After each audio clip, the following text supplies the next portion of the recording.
My childhood was sweet.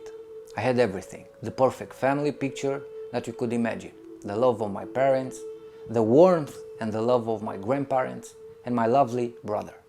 You see, my parents back in those times were running a successful business, and they were respected and admired.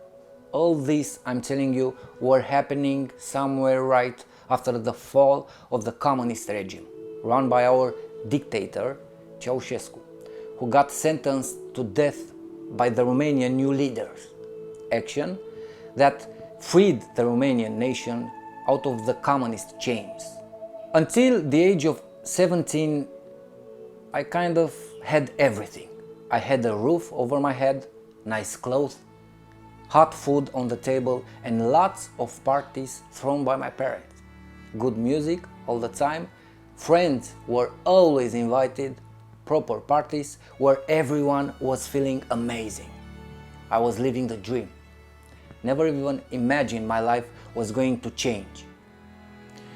My parents ended up with a massive debt to banks and loan sharks, and within a few months they lost the house, they lost everything.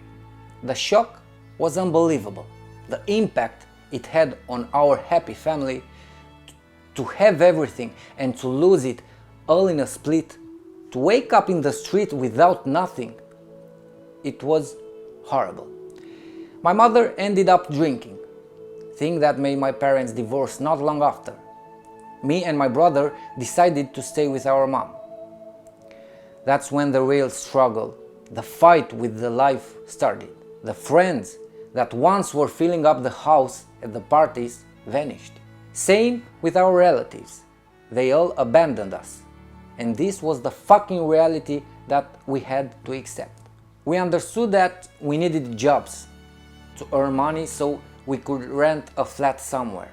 We didn't waste time or energy crying out because this doesn't help you in this world. I repeat, feeling sorry for yourself does not help you in life. We spent a few years living in a rented flat with broken windows and walls covered in mold. We didn't have running water, so we were going to a water station to fill up bottles to bring it home, trying to hide from the neighbors so they won't see our miserable life back then. We lived hard times in that place, but we remained there as the rent was cheap and we could afford it. We were saving money so I could get a job on a cruise ship. This was my dream. But this is a different story I will tell. Problems and bad luck seemed a nightmare in those times. But today I see it all as a blessing in my life, because that's when I adopted a strong mentality and I realized that every end of a story is a new beginning. I am Adrian Niculescu, and my purpose is to motivate the others through my life story, through the ugly reality that I lived, with the cards on the table, without coming up with sweet made-up stories or fancy words.